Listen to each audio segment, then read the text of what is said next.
Assalamualaikum warahmatullahi wabarakatuh. Saya Durianan Marzifa dari kelas 11 IPA 2. Di sini saya akan menjelaskan mengenai struktur otak dan gangguannya.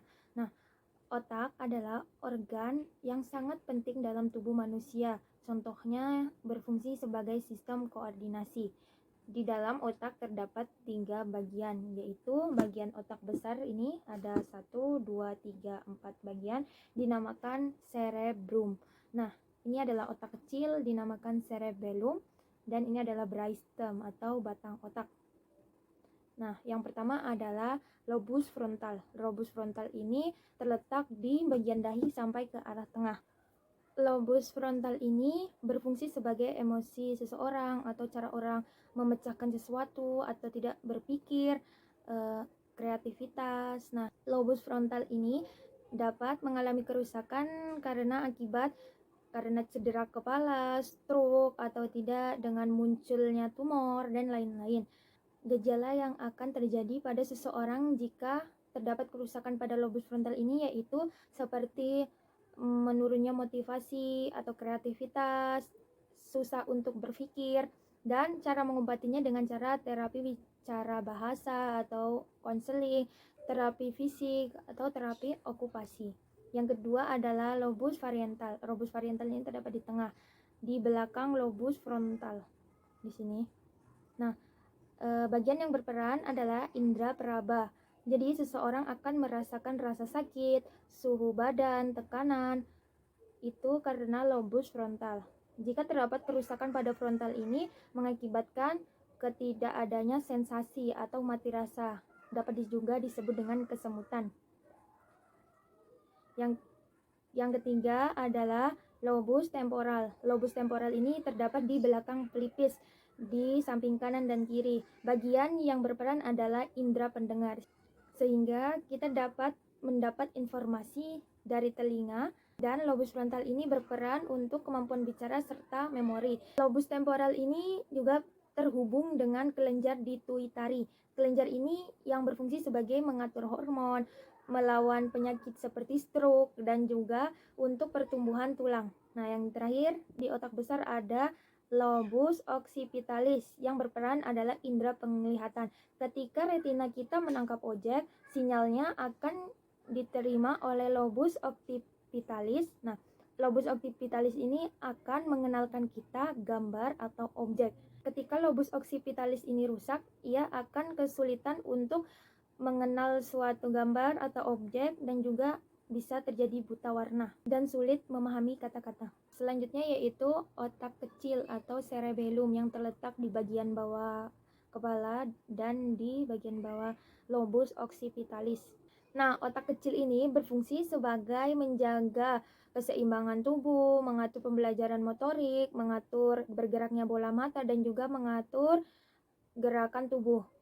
Gangguan yang terjadi jika otak kecil mengalami kerusakan yaitu seseorang akan sulit untuk berjalan lurus atau bisa jatuh, sulit melakukan gerakan motorik halus seperti menulis, makan, mengancing baju, bola mata akan bergerak-gerak sendiri, dan yang terakhir adalah perubahan saat ia berbicara.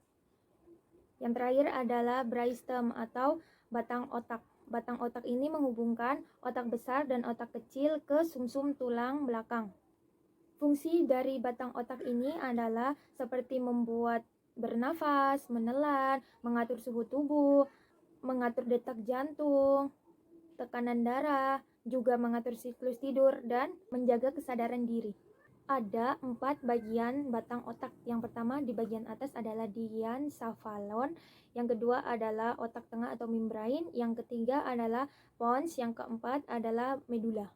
Gangguan yang terjadi apabila batang otak mengalami kerusakan yaitu seperti mati batang otak, glioma batang otak, atau stroke batang otak. Cara untuk menjaga otak yaitu seperti makan makanan yang sehat, contohnya omega 3 antioksida, berolahraga, melakukan kegiatan yang melatih otak seperti bermain puzzle atau catur, dan juga mengurangi stres. Terdapat beberapa gangguan pada sistem koordinasi, yaitu seperti ataksi, dispraksi, Parkinson, dan DCD. Yang pertama adalah ataksi, yaitu yang terjadi di otak kecil atau cerebellum. yaitu penyakit degeneratif yang akan mempengaruhi fungsi sistem koordinasi, batang otak atau saraf tulang belakang.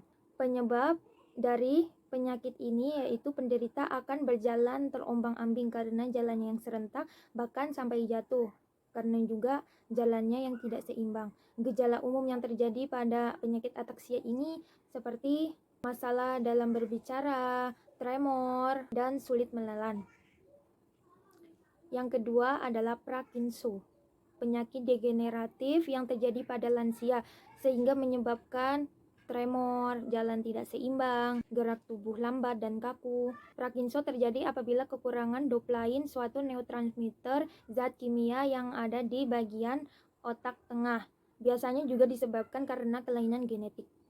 Yang ketiga adalah dipraksi. Penyakit ini yaitu gangguan pada saat otak menyampaikan pesan kepada otot. Nah, biasanya terjadi pada anak-anak, namun jika terjadi pada orang dewasa ini bisa disebabkan karena cedera. Jika pada anak-anak, umumnya penyakit dispraksi ini anak-anak akan sulit untuk menulis, belajar untuk bermain sepeda, sulit untuk memahami seseorang berbicara, dan sulit untuk mengikuti perintah. Nah, yang terakhir adalah penyakit DCD, Developmental Coordination Disorder. Seseorang yang mempunyai gangguan DCD ini akan kesulitan melakukan motorik halus dan kasar, seperti menulis, bermain sepeda, menangkap bola. Sekian penjelasan dari saya. Apabila ada kekurangan, saya mohon maaf. Wabillahi taufiq wal hidayah. Wassalamualaikum warahmatullahi wabarakatuh.